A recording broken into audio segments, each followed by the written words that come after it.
मिल गया 23 फरवरी वाला जीव विज्ञान का एक वायरल पेपर। मेरे प्यार बच्चों, ये जीव विज्ञान का एक वायरल पेपर है। अगर इस पेपर को तैयार कर लोगे तो आपके 70 में 70 नंबर बिल्कुल क्लियर हो जाएंगे। 23 फरवरी को आपका जीव विज्ञान का पेपर है और 23 फरवरी वाला एक वायरल पेपर है जो रातों रात वायरल हुआ है और इसका मैं तुरंत इसका सलूशन आप लोगों को बताने वाला हूं।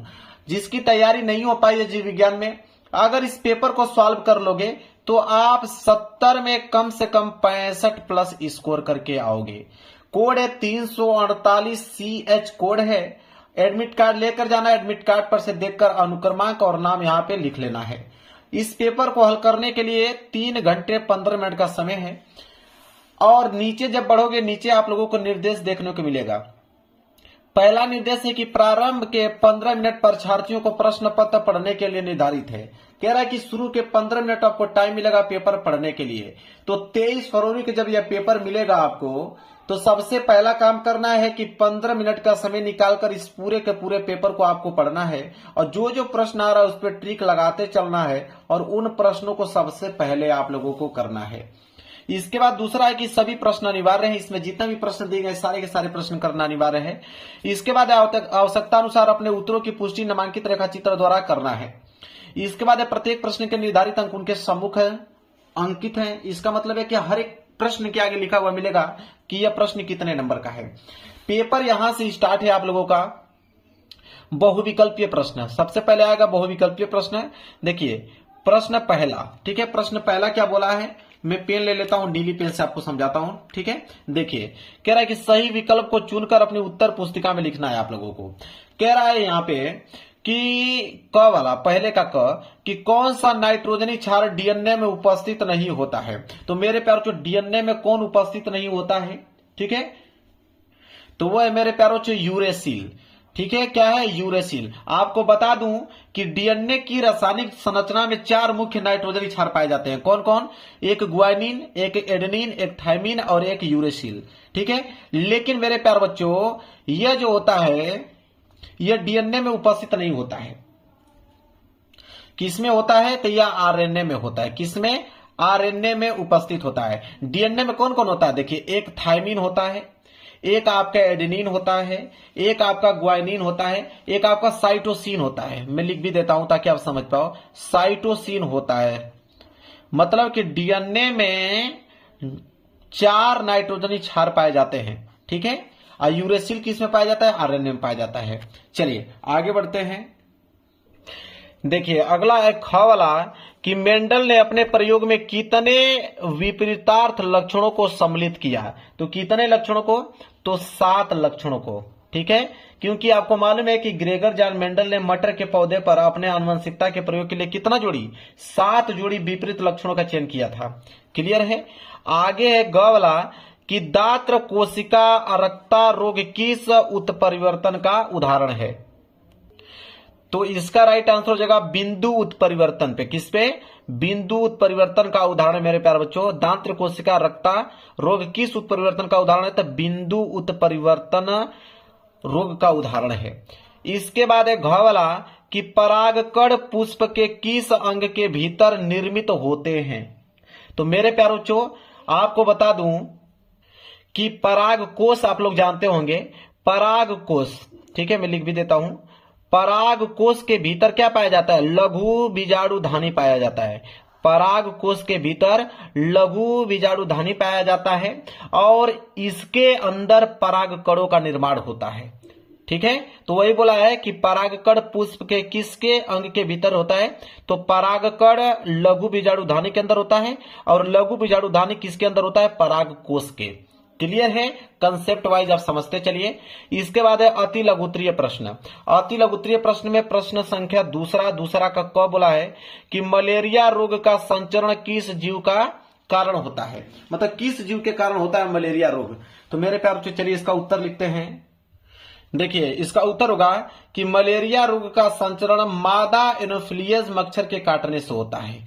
बस इतना ही आपको लिखना है कि मादा एनोफिलीज मच्छर के काटने से होता है। थोड़ा जानकारी के लिए मैं बता दूं आपको कि यह मच्छर जो होता है वो प्लाज्मोडियम नामक परजीवी को एक व्यक्ति से दूसरे व्यक्ति तक पहुंचाता है। ये थोड़ा नॉलेज के लिए बता दूं, लेकिन आंसर आपको इतना ही लिखना है कि मलेरिया रोग का जो संचरण होता है वो मादा एनोफ्लीज मच्छर के काटने से होता है। इतना ही पॉइंट लिख दोगे, नंबर एग्जामिनर आप लोगों को दे देगा। इसके बाद है देखिए दूसरे का ख, कह रहा है कि पीसीआर संकेताक्षर का पूरा रूप लिखना है, 1 नंबर के लिए है। तो देखिए इसका हो जाएगा पीसीआर का पूरा नाम। तो पीसीआर का पूर्ण रूप होता है पॉलीमरेज चेन रिएक्शन, इतना ही आपको लिखना है। पीसीआर का पूर्ण नाम क्या होता है? Polymerase chain reaction. जानकारी के लिए थोड़ा बता दूं कि यह एक आणविक जीव विज्ञान की तकनीक है जिसका उपयोग हम कहां करते हैं? डीएनए की एक छोटी मात्रा से उसकी लाखों करोड़ों प्रतियां बनाने के लिए उपयोग किया जाता है। आपको यह पूरा आंसर नहीं लिखना है, ठीक है, आपको सिर्फ आंसर कहां तक लिखना है? यहां से लेकर यहां तक लिखना है। मैं आपको बताता चल रहा हूं कि आंसर कहां तक लिखना है एग्जाम में, सिर्फ इतना। ये तो मैं सिर्फ जानकारी के लिए बता रहा हूं आप लोगों को, ठीक है। आंसर इतना ही सिर्फ आपको एग्जाम में लिखना है। इसके बाद है कि किसी एक पारजीवी जंतु का नाम लिखिए। तो किसी एक पारजीवी जंतु का नाम, तो यहां पे लिखोगे कि एक प्रमुख पारजीवी जंतु का नाम है रोजी नामक गाय। बस इतना ही लिखना है, यहां से स्टार्ट करना है और यहां पे आपको समाप्त कर देना है। और नॉलेज के लिए अगर बता दूं तो लिखिएगा इसमें कि यह पहली पारजीवी गाय थी जिसके दूध में मानो प्रोटीन अल्फा लेक्ट एल्बुमिन पाया जाता था, जो प्राकृतिक गाय के दूध की तुलना में मानव शिशुओं के लिए अधिक पोषक होता है उसमें। लेकिन आंसर कहां से कहां तक लिखना है? यहां से लेके यहां तक ही एग्जाम लिखना है, क्योंकि 1 नंबर का सवाल है। ये पूरा जानकारी के लिए आपको बताया हूं ताकि आप इसके बारे में जानते रहो, ताकि दीर्घ उत्तरीय में इन चीजों का काम आएगा। लेकिन आपको अति लघु उत्तरीय करो तो यहां से लेके यहां तक ही बस आंसर लिखना है। उसका नाम पूछा है, जस्ट उसका नाम बता के हट जाओ। इसके बाद है कि पुष्प के रंगीन आकर्षक दल किस प्रकार के परागकण हेतु उपयुक्त है? 1 नंबर के लिए प्रश्न है। तो देखिए इसका आंसर होगा कि पुष्प के रंगीन आकर्षक दल कीटों को अपनी ओर आकर्षित करने के लिए होते हैं। यह विशेषतः मुख्य रूप से कीट परागण के लिए उपयुक्त होती हैं, जहां कीट मकरंद की खोज में फूल पर बैठते हैं और परागकण में सहायता करते हैं। क्लियर है? लेकिन हमें कहां तक लिखना है? क्या बोला है कि पुष्प के रंगीन आकर्षक दल किस प्रकार के परागकण हेतु उपयुक्त होता है मेरे प्यारे बच्चों। तो आप लिख सकते हैं कि पुष्प के रंगीन और आकर्षक दल कीटों की अपनी ओर आकर्षित करने के लिए होते हैं। बस यहां से लेके यहां तक, यहां से स्टार्ट कीजिए, यहां पे समाप्त कर दीजिए। इतना ही पॉइंट आपको पेपर में लिखना है। इसके बाद है कि पारिस्थितिकीय तंत्र की शब्दावली में हरे पादपों हेतु किस शब्द का प्रयोग करते हैं? 1 नंबर के लिए। तो यहां पे आप लिखिएगा कि पारिस्थितिकीय तंत्र की शब्दावली में हरे पादपों को उत्पादक कहा जाता है। बस यहां से लेकर यहां तक, मतलब उत्पादक के रूप में प्रयोग करते हैं। बाकी जानकारी के लिए बता दूं तो उसमें लिखिएगा कि चूंकि यह प्रकाश संश्लेषण की प्रक्रिया द्वारा सौर ऊर्जा का उपयोग करके अपना भोजन स्वयं बनाते हैं, इसलिए इन्हें स्वपोषी प्राथमिक उत्पादक माना जाता है। मतलब जो भोजन अपना स्वयं बनाते हैं उसे हम लोग बोलते हैं यहाँ पे स्वपोषी। क्लियर है? एग्जाम में कहां से कहां तक लिखना है? यहां से लेकर यहां तक लिखना है, सिर्फ 1 लाइन। इसके बाद आगे बढ़ेंगे। इसके बाद आ जाएगा आपका लघु उत्तरीय प्रश्न फर्स्ट, ठीक है। इसमें आएगा प्रश्न संख्या तीसरा का कवला है अपघटन को परिभाषित कीजिए। 2 नंबर के लिए प्रश्न है। आप घटन को परिभाषित कीजिए, 2 नंबर के लिए प्रश्न है। तो देखिए इसका आंसर कितना लिखोगे? 2 नंबर के लिए इतना काफी है। लिखोगे कि अपघटन वह जैविक या रासायनिक प्रक्रिया है जिसमें जटिल कार्बनिक पदार्थों को सूक्ष्म जीवों जैसे जीवाणु और कवक द्वारा सरल अकार्बनिक पदार्थों जैसे कार्बन डाइऑक्साइड, जल और पोषक तत्वों में तोड़ा जाता है। और यह प्रक्रिया जो होता है पारिस्थितिकीय तंत्र में पोषक तत्वों के चक्रण के लिए अनिवार्य है। इतना पॉइंट आपको लिखना, 2 नंबर आप लोगों को मिल जाएगा। इसके बाद चलिए देखते हैं अगला प्रश्न। अगला प्रश्न है आपका ख वाला कि किन्हीं 2 किण्वित पेय का नाम लिखिए। तो किन्हीं 2 किण्वित पेय का नाम लिखना है। तो बिल्कुल मेरे प्यारे बच्चों देखिए कैसे लिखोगे। लिखोगे कि 2 किण्वित पेय का नाम है, एक आपका वाइन, एक आपका बियर, ठीक है। बस 2 आप लिखिएगा, यहां से आपको मिल जाएंगे कितने नंबर? 2 नंबर। इसके बाद है कि टेस्ट ट्यूब बेबी कार्यक्रम पर एक संक्षिप्त टिप्पणी लिखना है, 2 नंबर यहां से मिलेगा।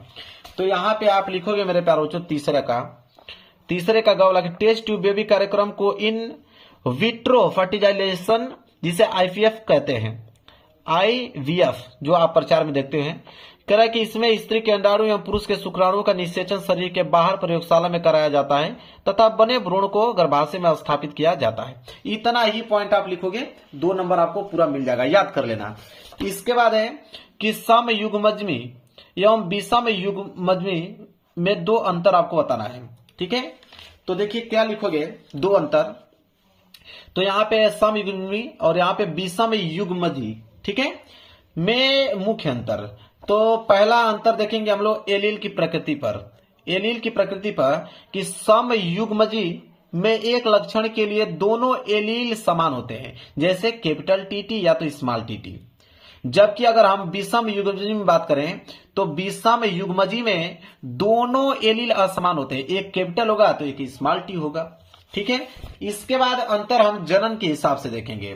तो जनन के हिसाब से अगर अंतर देखें तो सम युग्मजी जीव स्वपरागण या स्व निषेचन पर हमेशा समान लक्षण वाली संतान शुद्ध वंश क्रम उत्पन्न करते हैं, जबकि विषम युग्मजी जीवों की संतान में प्रभावी और अप्रभावी दोनों लक्षण दिखाई दे सकते हैं।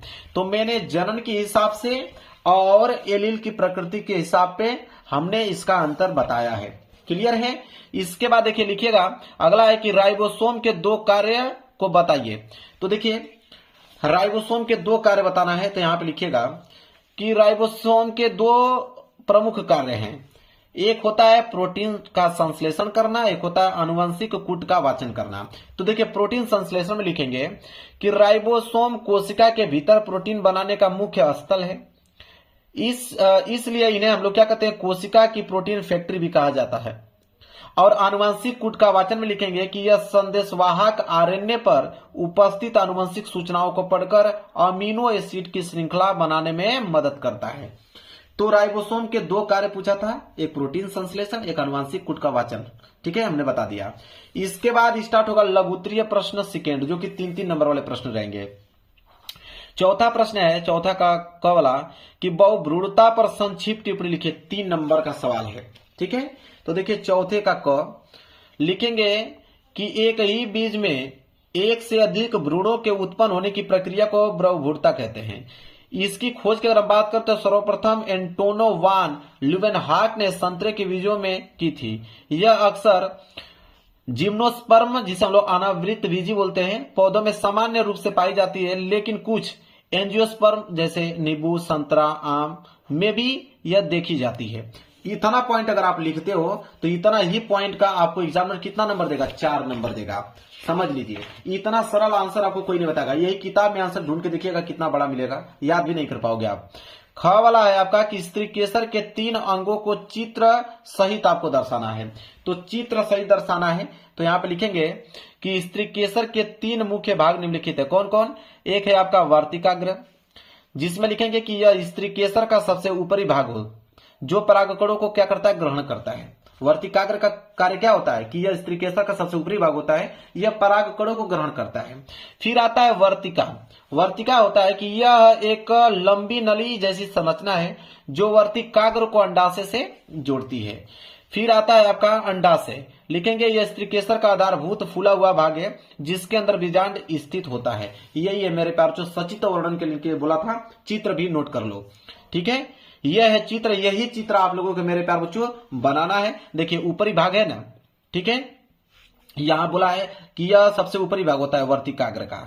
ठीक है, यहां पे यह आपका अंडाशय हो गया, यह आपका वर्तिका हो गया, यह तीनों को हम लोग बोलते हैं स्त्री केसर। और ये आपका परागकोश और तंतु, ये जो दिख रहे हो इसे हम बोलते हैं पुंकेसर। ये आपका तो दल पंखुड़ी आप जानते हैं, ये आपका वायुदल है। ठीक है, चलिए इसके बाद है ग वाला प्रश्न कि पुरुष लिंग की 3 सहायक ग्रंथियों के नाम लिखिए, 3 नंबर आपको मिलेगा। ठीक है, चलिए बहुत सरल बताऊंगा, आप लोगों को याद हो जाएगा। चौथे का ग, पहला है शुक्राशय। शुक्राशय में लिखेगा कि शुक्राणु के लिए पोषक तत्व युक्त तरल स्रावित करते हैं। देखिए शुक्राशय का काम होता है कि शुक्राणु के लिए पोषक तत्व युक्त तरल स्रावित करता है। दूसरा होता है प्रोटेस्ट ग्रंथि, लिखेगा शुक्राणु के संचार में मदद करने वाला अल्कालीन तरल बनाती है। इसके बाद आता है काउपर या बुल्बो यूरेथ्रल ग्रंथि। ठीक है, इसमें लिखेगा कि मूत्र मार्ग को चिकनाई प्रदान करने वाला स्राव उत्पन्न करता है। तो 3 पूछा था ना, तीनों का हेडिंग डाल के मैंने बता दिया यहाँ पे। इसके बाद घ वाला है कि प्राथमिक उत्पादकता एवं द्वितीयक उत्पादकता में अंतर आपको लिखना है, 3 नंबर का सवाल है। देखिए तो इसका लिखेंगे हम लोग कि प्राथमिक उत्पादकता किसे कहते हैं, पहले वो जानेंगे। तो हरे पौधे और शैवाल द्वारा प्रकाश संश्लेषण से सौर ऊर्जा को रासायनिक ऊर्जा में बदलने की क्षमता। द्वितीय उत्पादकता में लिखेंगे कि उपभोक्ताओं जानवरों द्वारा पौधों या अन्य जीवों के भोजन से ऊर्जा ग्रहण करने की वृद्धि करने की प्रक्रिया। ठीक है, तो इसे प्राथमिक उत्पादकता किसे कहते हैं भी बता दिया मैंने, द्वितीयक उत्पादकता किसे कहते हैं भी बता दिया। अब रह गई अंतर की बात, तो अंतर में लिखेंगे कि प्राथमिक उत्पादकता उत्पादकों से संबंधित है, जबकि द्वितीयक उत्पादकता उपभोक्ताओं से संबंधित है। देखिए कितना सिंपल है, इतना पॉइंट लिखोगे मेरे प्यारे बच्चों तो आपके कितने अंक मिलेंगे, 3 अंक। अब प्रश्न संख्या 5वां, प्रश्न संख्या 5वें का क है कि प्राकृतिक वर्ण को किसी एक उदाहरण से आपको समझाना है, 3 नंबर मिलेगा। तो प्राकृतिक वर्ण को किसी एक उदाहरण से समझाना है, तो चलिए देखते हैं। 5वें का क, पहले देखेंगे परिभाषा, लिखेंगे कि प्राकृतिक वर्ण वह प्रक्रिया है जिसमें किसी प्रजाति के उन व्यक्तियों की जीवित रहने और प्रजनन करने की संभावना अधिक होती है जिनमें अनुकूल गुण होते हैं, जबकि अनुपयुक्त गुण धीरे धीरे घट जाते हैं। क्लियर है। इसके बाद लिखेंगे, इसका क्या पूछा था, उदाहरण भी पूछा था ना, प्राकृतिक वर्ण तो मैंने बता दिया, उदाहरण भी पूछा है, तो देखिए उदाहरण भी लिखना जरूरी है। तो उदाहरण हेडिंग डालने वाला लिखेगा कि औद्योगिक क्रांति के समय सफेद और काले रंग की पतंग में काले रंग की पतंगे काले पेड़ों पर शिकारियों से बचकर जीवित रहीं, जबकि सफेद पतंगों की संख्या घट गई और इस प्रकार काले रंग का गुण जो है प्रजाति में बढ़ गया। क्लियर है। चलिए अब यहाँ पे ख वाला प्रश्न है कि प्रतिबंधन एंजाइम के कार्य को समझाइए। चलिए देखते हैं प्रतिबंधन एंजाइम के कार्य। तो सबसे पहले हम लोग परिभाषा देखेंगे कि प्रतिबंधन का परिभाषा क्या है। लिखेंगे कि प्रतिबंधन एंजाइम ऐसे एंजाइम होते हैं जो डीएनए को विशेष अनुक्रमों पर काटते हैं। ठीक है, और कार्य की अगर हम बात करें तो इनके कार्य हैं, पहला कार्य इसका यह है कि डीएनए को विशिष्ट स्थान पर काटना जिससे जीन या डीएनए अंश अलग किए जा सके। इसके बाद दूसरा है कि डीएनए क्लोनिंग और आनुवंशिक संशोधन में उपयोग। तीसरा कार्य इसका यह है कि बैक्टीरियो में विदेशी डीएनए को काटकर जैविक सुरक्षा प्रदान करना। क्लियर है। इसके कार्य भी मैंने बता दिया, परिभाषा भी मैंने बता दिया। अब ग वाला देखिए क्या है, ग वाला है कि अनुकूली विकर्ण पर एक संक्षिप्त टिप्पणी लिखिए, 3 नंबर। तो अनुकूली विकर्ण पर एक संक्षिप्त टिप्पणी लिखना है। सबसे पहले परिभाषा देखते हैं, 5वें का ग का परिभाषा कि अनुकूली विकर्ण वह प्रक्रिया है जिसमें एक ही पूर्वज प्रजाति से कई नई प्रजातियां विकसित होती हैं जो अलग अलग पर्यावरणीय परिस्थितियों के अनुसार अनुकूलित होती है। इसके बाद मेरे प्यारों जो उदाहरण भी पूछा है, देखिए इसके उदाहरण भी लिखना पड़ेगा हमें। तो उदाहरण में जैसे आप देख सकते हैं, जैसे गैलापागोस, ठीक है, गैलापागोस द्वीप एक ही पूर्वज पक्षी से अलग अलग द्वीपों पर अलग आकार और प्रकार की चोंच वाले पक्षी विकसित हुए जो वहां के भोजन और वातावरण के अनुसार अनुकूलित हुए। क्लियर है। चलिए अब घ वाला देखेंगे कि अनिषेक जनित फल पर एक टिप्पणी लिखना है आपको। ठीक है, अनिषेक जनित फल पर टिप्पणी लिखना है। सबसे पहले परिभाषा जानेंगे। इसका परिभाषा क्या है कि अनिषेक जनित फल वह फल होता है जो बीज विहीन रूप में बिना निषेचन के विकसित होता है। विशेषताएं हम उदाहरण देखिए। पहला लिखेंगे कि ऐसे फलों में बीज नहीं होते। फिर लिखेंगे कि ये कृषि में उपयोगी होते हैं क्योंकि ये उपभोक्ता को बीज रहित तो फल पसंद आते हैं। इसके बाद उदाहरण की अगर हम बात करें तो उदाहरण होगा जैसे केला, खरबूजा, अंगूर। ठीक है, ये उसके उदाहरण हो गए। इसके बाद है प्रश्न संख्या 6। प्रश्न संख्या 6 का क है कि अपसारी विकास को उदाहरण सहित आप समझाइए, 3 नंबर मिलेगा। चलिए देखते हैं। अपसारी विकास को उदाहरण सहित समझाने के बाद किया है तो सबसे पहले परिभाषा देखेंगे कि अपसारी विकास वह प्रक्रिया है जिसमें किसी जीव के अंग या संरचना धीरे धीरे क्षीण या अयुक्त होकर लुप्त हो जाते हैं क्योंकि उनका उपयोग जो है पर्यावरण में नहीं रह गया। ठीक है, इसके बाद लिखिएगा, इसके बाद इसका उदाहरण भी पूछा है ना, देखिए उदाहरण भी पूछा है, उदाहरण बताना बहुत अनिवार्य है। तो उदाहरण लिखिएगा। पहला कि मनुष्य में बुद्धि दांत, ये हेडिंग है कि मनुष्य में बुद्धि दांत लिखिएगा। वर्तमान में अधिकांश मनुष्य में इनका आकार छोटा या अनुपयोगी हो गया है। दूसरा लिखिएगा कि गहरे समुद्र में रहने वाले मछली, ये हेडिंग है, लिखिएगा अंधे गुफा मछलियों में आंखें विकसित नहीं होती क्योंकि रोशनी उपलब्ध नहीं है और इस प्रकार अपसारी विकास में अनुपयोगी अंग धीरे धीरे क्षीण होकर लुप्त हो जाते हैं। इसके बाद 6 का ख है कि अंतरण आरएनए पर एक संक्षिप्त टिप्पणी लिखिए 3 नंबर। तो अंतरण आरएनए पर एक टिप्पणी लिखना है। देखिए क्या होगा, तो यहाँ पे होगा सबसे पहले परिभाषा एवं कार्य देखेंगे। तो देखेंगे अंतरण आरएनए एक प्रकार का आरएनए है जो अमीनो अम्ल को राइबोसोम तक ले जाकर एमआरएनए की जानकारी के अनुसार प्रोटीन संश्लेषण में जोड़ता है। प्रत्येक आरएनए में एक एंटीकोडॉन होता है जो एमआरएनए के कोडॉन से संरेखित होता है और यह प्रोटीन निर्माण में सही अमीनो अम्ल को सही क्रम में जोड़ने में मदद करता है। क्लियर है, कोई डाउट नहीं होना चाहिए। चलिए आगे ग वाला कह रहा है कि ओपियाइड्स ड्रगों को एक उदाहरण सहित परिभाषा आपको देना है, मतलब इसको परिभाषित करना है। तो ओपिडाइड्स, ठीक है, देखते हैं इसका।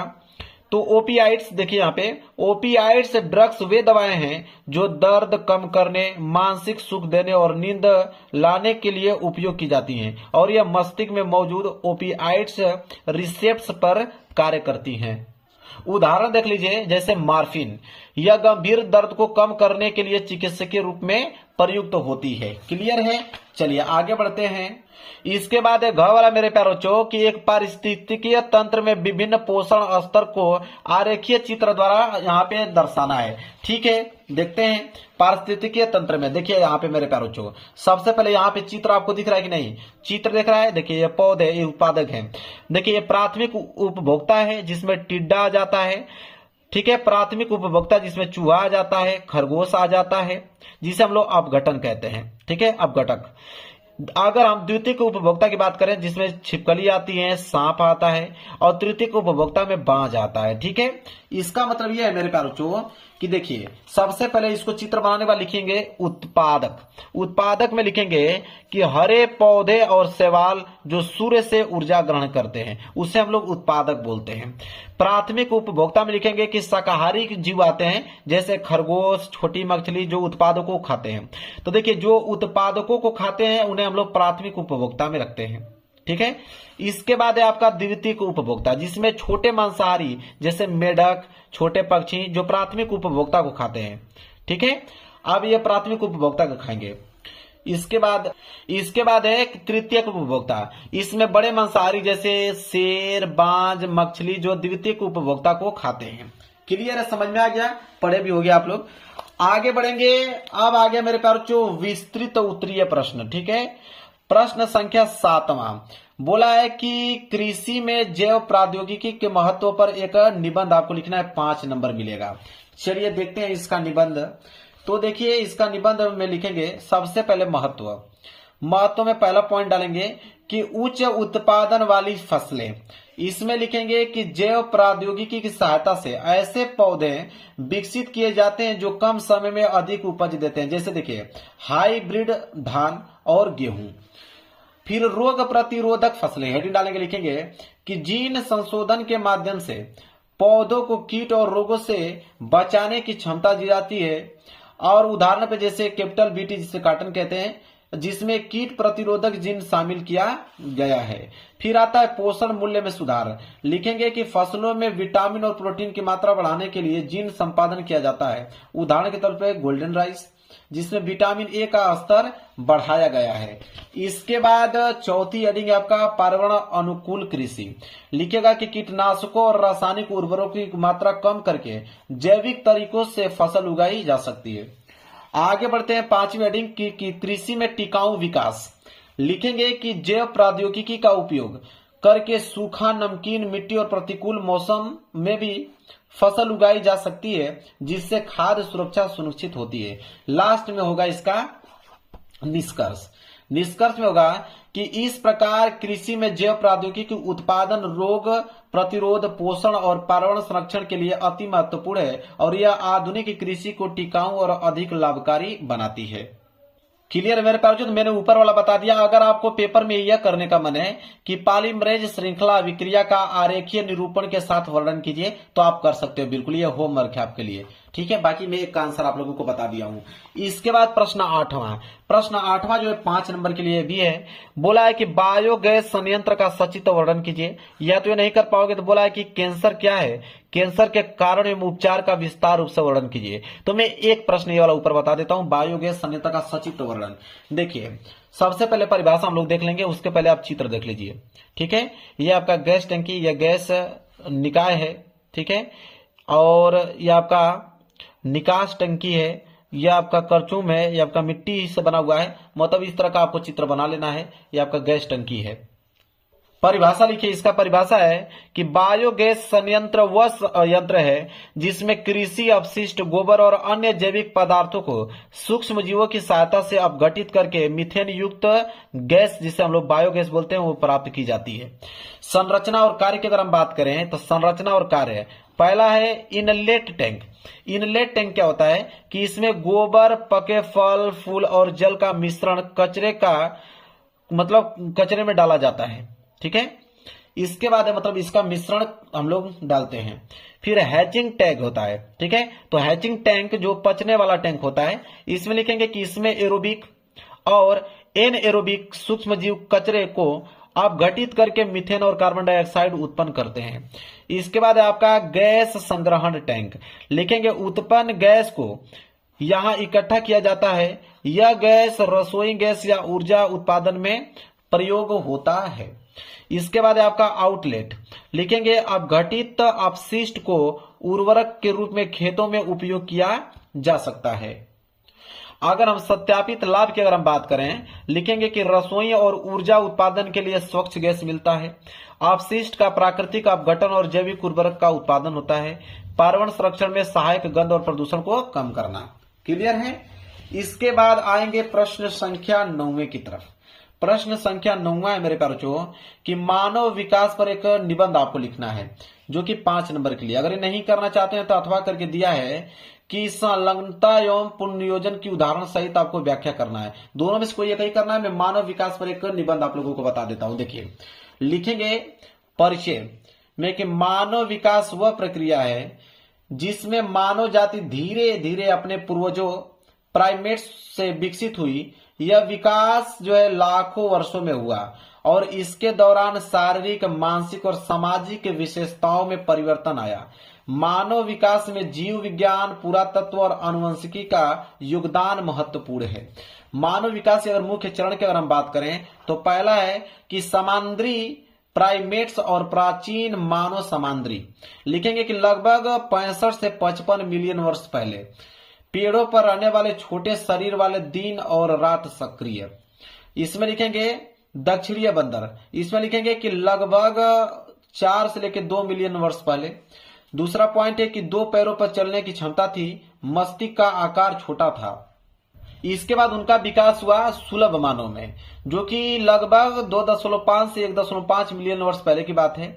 उस समय उन्होंने उपकरण बनाना शुरू कर दिया था। फिर सामान्य मानव हुए लगभग 1.8 मिलियन वर्ष पहले। आग का उपयोग उन्होंने किया, लंबी दूरी पर चलने की क्षमता बना लिया उन्होंने। फिर आधुनिक मानव आया, लगभग 2 लाख वर्ष पहले विकसित। बड़ा मस्तिष्क था, भाषा बोलने का कला था, कला और सामाजिक जीवन में भी विकसित हुआ। इसके बाद उसके महत्व की अगर हम बात करें तो महत्व देखिए क्या है। पहला पॉइंट कि मानव विकास से शारीरिक और मानसिक क्षमताओं में सुधार हुआ। आधुनिक मानव ने सामाजिक, सांस्कृतिक और तकनीकी की प्रगति की और यह प्रक्रिया प्राकृतिक चयन और आनुवांशिक विविधता के माध्यम से हुई। अब मैं इस पेपर का पूरा डिटेल में सलूशन मेरे प्यारों को मैंने बता दिया। अगर जितने बच्चों को 23 फरवरी को जीव विज्ञान का पेपर देना है, मात्र यह पेपर अगर आप तैयार कर लेते हो तो आपके 70 में 65 नंबर स्कोर कहीं नहीं गए हुए हैं। वीडियो पसंद आए तो लाइक कर दीजिएगा, चैनल पर नए हो तो चैनल को जरूर सब्सक्राइब कर लेना। मिलेंगे एक प्यारे से नेक्स्ट वीडियो में, तब तक के लिए धन्यवाद।